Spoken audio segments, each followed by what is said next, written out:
Hello everyone, यहाँ पे हम एक न्यूमेरिकल सॉल्व करने जा रहे हैं जो कि आयरन कार्बन डायग्राम का न्यूमेरिकल है और ये लीवर रूल और आपका टाई लाइन पे बेस्ड है। तो ये गेट 2022 में आया हुआ क्वेश्चन है, ठीक है, काफ़ी इंपॉर्टेंट है।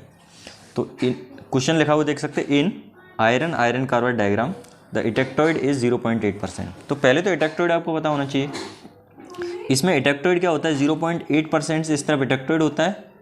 0.8% वाला जो पॉइंट होता है carbon point, iron carbon diagram, वो इटेक्टॉइड पॉइंट कहलाता है ना। और उस पॉइंट पे जो रिएक्शन होती है वो क्या होती है, इटेक्टॉइड reaction.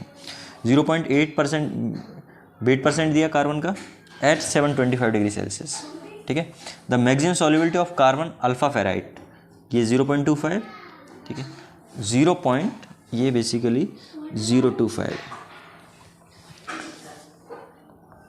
A steel sample having no other element except 0.5 weight% carbon is slowly cooled from 100 degree Celsius to room temperature.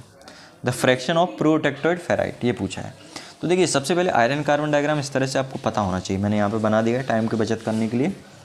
तो यहाँ पे आप देख सकते हैं कि ये आपका अल्फा फेराइट का रीजन है, ठीक है। और अल्फा फेराइट में जो कार्बन की मैक्सिमम सॉल्युबिलिटी वैसे 0.02 होती है, इसमें दिया है 0.025 पर, ठीक है। तो मैंने ये लिख दिया।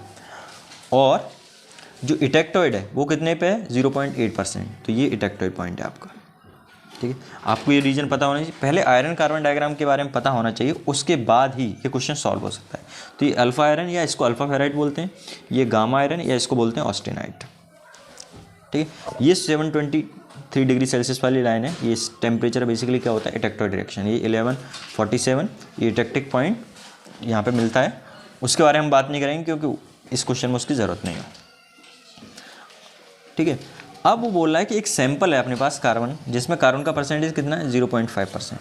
तो ये सैंपल कहाँ पे लाई करेगा, इन दोनों के बीच में लाई करेगा। 0.8% कार्बन का पॉइंट है, तो यहाँ पे कहीं लाई करेगा। मैंने इस पॉइंट को लोकेट कर दिया, मान लो ये पॉइंट यहाँ पे लाई कर रहा है। अब उस क्वेश्चन में ये दिया गया है कि इसको स्लोली कूल कर रहे हैं, ठीक है। और ये जो टेम्परेचर है वो दिया है आपको, ये 1000 डिग्री सेल्सियस है, ठीक है। 1000 degree Celsius to room temperature, ठीक है। तो ऑब्वियसली ये कहाँ पे, यहाँ पे कहीं लाई करेगा। यहाँ से कूल किया आपने, ये 910 का टेम्परेचर शो करता है यहाँ पे, ये सब पता होना चाहिए आपको।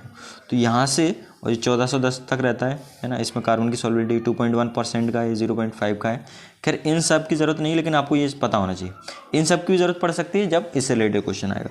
तो ये 1000 डिग्री सेल्सियस है, इसको आपने कूल किया, और कूल आप कहाँ तक कर रहे हैं, रूम टेम्परेचर तक। ये रूम टेम्परेचर आपने कूल किया। तो इसमें प्रो इटेक्टॉइड फेराइट पूछा है आपको, प्रो इटेक्टॉइड अल्फा फेराइट पूछा है। तो देखिए, सबसे पहले ये निकालने के लिए पहले तो आपको प्रोटेक्टॉइड फेराइट पता होना चाहिए। प्रोटेक्टेड फेराइट क्या होता है कि जब आपने ऑस्टेनाइट को कूल किया, तो ऑस्टेनाइट को कूल करेंगे तो यहाँ पे बनता है अल्फ़ा प्लस गामा, ठीक। तो इस रीजन में, इस लाइन के ऊपर जो अल्फ़ा बनता है उसको बोलते हैं प्रो इटेक्टॉइड फेराइट, इस लाइन के ऊपर। तो हमको कैलकुलेशन करना है यहाँ पे प्रोटेक्टेड फेराइट। तो हम क्या करेंगे, टाई लाइन ड्रॉ करेंगे इस लाइन के जस्ट ऊपर।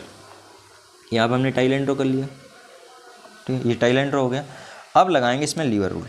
तो इस तरफ क्या है, फेराइट है, और इस तरफ क्या है, गामा है।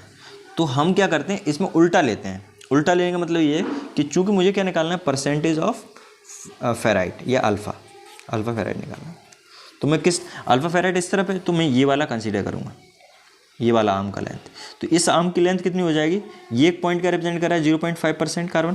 भाई ये दिया हुआ है क्वेश्चन में, ये क्वेश्चन में क्या दिया हुआ है कि 0.5% कार्बन का सैंपल है, और उसको आप 1000 से कूल कर रहे हैं रूम टेम्परेचर तक, ठीक है। तो ये डिस्टेंस कितनी हो जाएगी, 0.8 माइनस ये वाला पॉइंट। ये वाला पॉइंट क्या है, 0.5।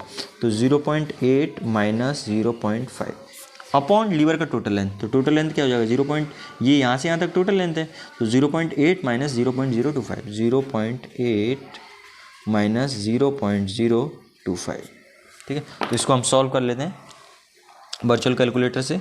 तो जस्ट ए मिनट, हम आंसर निकालते हैं इसका। और इसमें ये भी पूछा जा सकता है कि यहाँ पे जो फेराइट होगा, अल्फ़ा फेराइट, ठीक है, वो कितना होगा। तो उसके लिए भी मैं न्यूमेरिकल कराया हुआ है, तो उसका मैं लिंक आपको दे दूँगा। तो यहाँ पे देखिए 0.8 माइनस 0.5 ये आ गया। अब इसको हमको डिवाइड करना है 0.8 माइनस 0.025, ठीक है। तो ये आ गया आपका 0.387, ठीक है। तो ये तो इसको जब आपने सॉल्व किया तो आपका ये 0.387 आ रहा है, तो ये ऑप्शन आपका करेक्ट हो जाएगा।